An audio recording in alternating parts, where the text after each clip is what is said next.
deuxième bureau que je vous propose de regarder est le bureau XFCE de la distribution Xubuntu avec un X. Alors Ubuntu avec un X.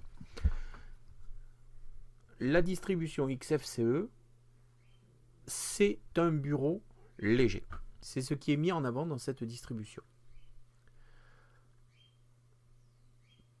Si sur Unity, on avait un dock, une barre de tâches, là on a un menu. C'est le menu qu'on appelle aussi le menu Whisker.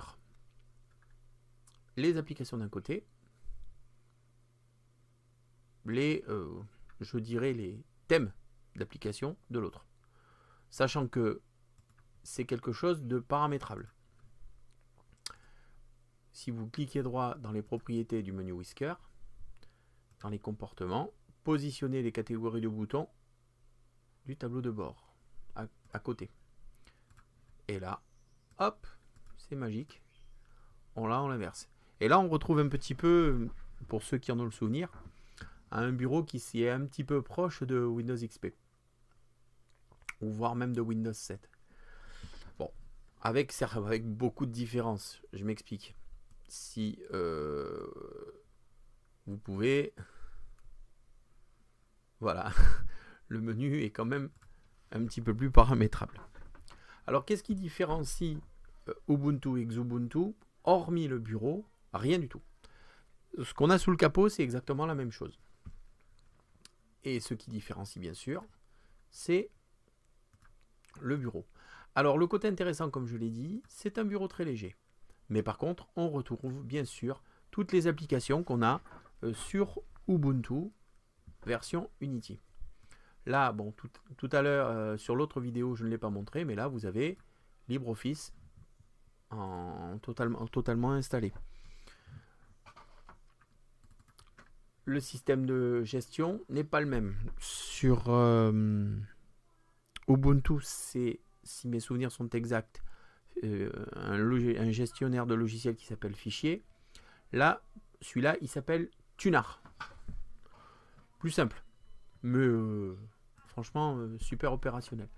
Alors, pour ceux que ça intéresse, Xubuntu a un fork qui est très bien, que personnellement j'utilise, qui s'appelle Voyager. Voyager, c'est exactement Xubuntu avec des choses en plus. Voilà. Si, pour rigoler, pour vous montrer un petit peu, voilà le bureau qu'on retrouve sur Voyager, qui est la seule chose, le menu ici que vous retrouvez là en haut. Il y a tout un tas de petites icônes supplémentaires, un système de gestionnaire qui est un petit peu différent et une barre de dock. Bon, c'est en gros tout ce qui différencie Voyager. Mais voilà, quand même à l'utilisation journalière, c'est quand même assez intéressant. Par contre, comme vous pouvez voir ici dans le bureau, ici c'est la version Debian parce qu'il en existe deux. Mais peut-être que j'aurai l'occasion de vous faire une petite description de mon bureau si ça intéresse certains.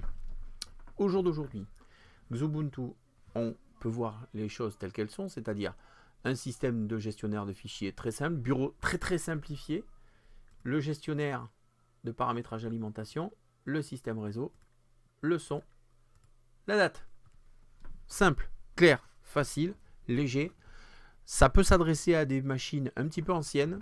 Il sera très bien supporté. On gagnera même en efficience du fait de la légèreté de la distribution. C'est pas la plus légère. La plus légère va venir sur une autre vidéo. La vidéo suivante. Voilà Xubuntu tel que je peux vous le présenter. Honnêtement, moi personnellement, c'est celle que j'utilise. Enfin, comme je vous ai dit, c'est pas exactement celle-là. Mais on s'y retrouve parfaitement. Quoi. Je veux dire, il n'y a aucun problème. C'est une distribution super agréable à l'utilisation. Franchement, rien à en redire. Paramètres. Même dans les paramètres, voyez vous-même, on a l'ensemble des possibilités qui sont offertes. Gestionnaire de l'alimentation, le système de mise à jour, le gestionnaire d'imprimante. Je veux dire, c'est vraiment complet et facile à utiliser. Et là, vous avez ce qu'on appelle aussi les favoris, c'est-à-dire vous avez possibilité dans ce lanceur de pouvoir intégrer vos logiciels favoris. Vos logiciels favoris.